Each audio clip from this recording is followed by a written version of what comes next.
শুধু তাই না মুসলমান ভাইরা আমার, ইরান দেশের মানুষ ফার্সি ভাষা, তার ভাষা তো সৌদি আরব বোঝে না, সৌদি আরব তো আরবি ভাষা, আরবি ভাষা। আর সালমান ফার্সি হচ্ছে ইরান দেশের মানুষ, ফার্সি ভাষা। এখন কি বলবে, কিছুই তো বোঝে না, কিছু বলতেও পারে না, শুধু তাকাই থাকে। আল্লাহ তাআলা রহমতের দরিয়ার মধ্যে জোশ এসে গেল। আল্লাহ তাআলা হযরত জিবরিল আলাইহিস সালামকে পাঠাই দিলেন, যাও জিবরাইল, দেরি করো না, আমার সালমানের জন্য তুমি দুবাসী হয়ে যাও। আল্লাহু আকবার বলা যাবে? পুরুষ কণ্ঠে বলেন আল্লাহু আকবার। তাহলে আল্লাহর সাহায্যকারী হয়ে যায়। যদি আমি আল্লাহর পথে বের হই, আল্লাহর আমার কি হয়ে যাবে? সাহায্যকারী হয়ে যাবে। শুধু তাই না মুসলমান, সালমান ফার্সি রাদিয়াল্লাহু তাআলা খানা নাই, কিছু নাই, কারণ এক দেশের খানা আরেক দেশের খানা মিল নেই, এক দেশের ভাষা আরেক দেশের ভাষার সাথে মিল নেই।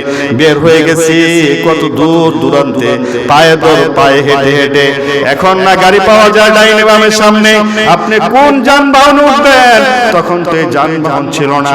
কত কষ্ট করে, উদ্দেশ্য কি টাকা কামানোর জন্য নয়, উদ্দেশ্য কি মালদার হওয়ার জন্য নয়, উদ্দেশ্য হচ্ছে আমার নবীর ভালোবাসা পাওয়ার জন্য। আমার নবীর সাথে দেখা হবে, আমার নবীকে দেখবে। বের হয়ে গেছে রাস্তায় রাস্তায় অনেক কষ্ট পাড়ি দিতে একদিন এক ইহুদির বাড়িতে গেছে। ইহুদি বলল, ভাষা তো বোঝে না, কিন্তু তাকায় থাকে। কি বলে? ইহুদি বলল, ঠিক আছে, তুমি আমার বাড়িতে থাকো, কাজ করো, খেজুর গাছের কাজে দিয়ে দিছি। আল্লাহু আকবার বলেন। এখন সালমান ফার্সি রাজুকে বলাবেন, রাজুকে বংশের রাজ দরবারের কাজ তো পারে না, কিভাবে খেজুর গাছ কাটবে, খেজুর গাছ পরিষ্কার করবে? তবে যাই পারে একটু উঠছে, উঠার পরে সালমান ফার্সি রাদিয়াল্লাহু তাআলা কানে আওয়াজ আসলো, সালমান রে, তুমি যার উদ্দেশ্যে বের হয়েছো, এই রাস্তা দিয়ে তুমি তালাশ করলে তুমি তাকে পাবে। আল্লাহু আকবার বলে।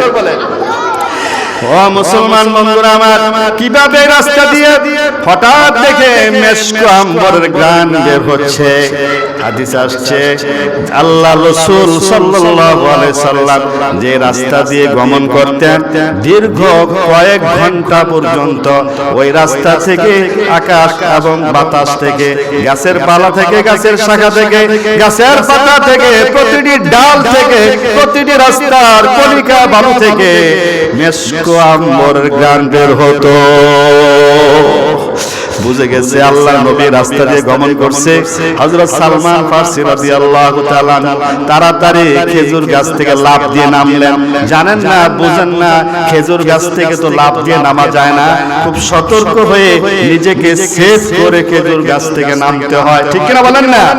এখন যে লাফ দিছে, শরীরটা রক্তে, খেজুর গাছের কাঁটা তার শরীরে বিঁধে গেল, রক্ত স্ত্রীলিঙ্গ দিয়ে বের হয়ে গেল। আর তাকায় তাকায় কাঁদতেছে, আর মালিকের দিকে তাকায়, ইশারায় যেন বলে, মালিক তুমি কি আমাকে রাস্তা দেখাবা না? আল্লাহু আকবার বলে। আল্লাহ তাআলা রহমতের দরিয়া জোশ এসে গেল। হযরত সালমান ফার্সি রাদিয়াল্লাহু তাআলা ছুটলেন আল্লাহর নবীর তালাশে। ছুটতে মদিনায় হযরত সালমান ফার্সি পৌঁছে গেলেন। মদিনায় যাইয়া দেখে ডাইনে বামে সামনে পিছনে আল্লাহর নবীর ভালোবাসার পাত্রগুলো, ভালোবাসার মানুষগুলো, সাহাবায়ে কেরাম রিদওয়ানুল্লাহি তাআলা আলাইহিম আজমাইন আল্লাহর নবীর চতুর্দিকে বসা। হঠাৎ দেখে একটা লোক আস্তে আস্তে কাঁপতে কাঁপতে শরীরটা কাঁপতেছে। খানা নাই, কয়েকদিন ধরে খানা নাই, পানি নাই, খানা নাই, শুধু ভিতরে তার নিশা হয়ে গেল আল্লাহর নবীকে কখন দেখবে, নবীর সামনে কখন যাবে। কাঁপতেছে আস্তে আস্তে আসতেছে আল্লাহর নবী। সাহাবায়ে কেরাম রিদওয়ানুল্লাহি তাআলা আলাইহিম আজমাইনদেরকে বললেন, সাহাবীরা রে, জীবনে বহু মানুষ দেখেছো, আজকে আমি তোমাদেরকে জান্নাতি একটা মানুষ দেখাবো।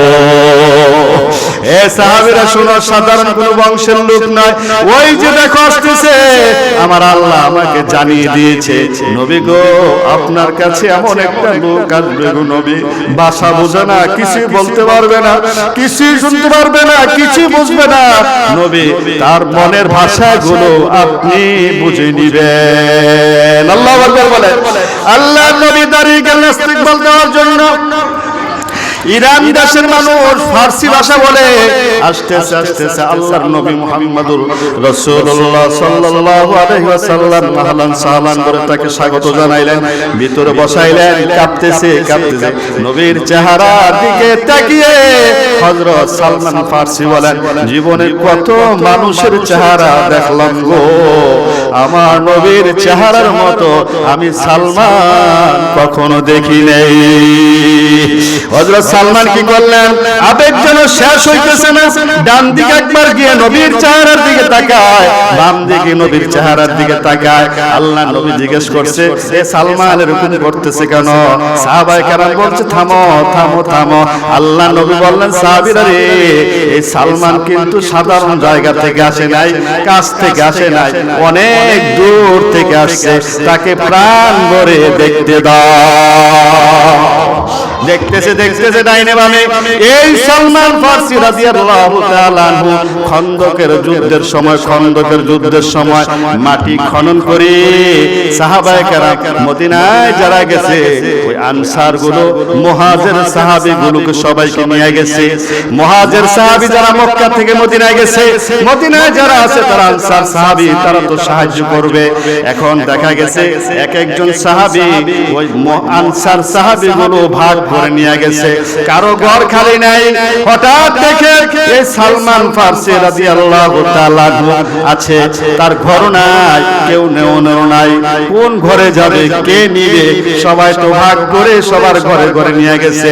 হযরত সালমান ফার্সি রাদিয়াল্লাহু তাআলা তাকিয়ে আছে। আল্লাহর নবী তখন বলেছিলেন, সালমান রে, মন খারাপ করা দরকার নাই রে, আজ থেকে শুধু তুমি সালমান নও, আমি আমার আহলে বাইতের সদস্য, তুমি সালমান হয়ে গেলে। শুধু তাই না, মুসলমান নিয়ে গেলেন আল্লাহ নবীর ঘরে। শুধু তাই নয়, শুধু সাহাবী না, নবীর আহলে বাইতের সদস্যদের অন্তর্ভুক্ত হয়ে গেলেন হযরত সালমান ফার্সি।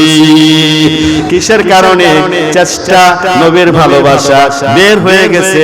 যত বাধা ছিল সব বাধা উপেক্ষা করে কত আরাম আয়েশা থাকতে পারতো। রাজুকের পোলাপান, রাজুকের বংশের রাজ দরবার, কোনো কিছু অভাব নেই, তারপরও চিন্তা করলেন নবীর ভালোবাসা আমার দরকার।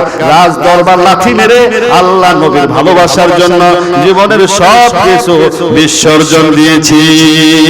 ঠিক কিনা বলেন না?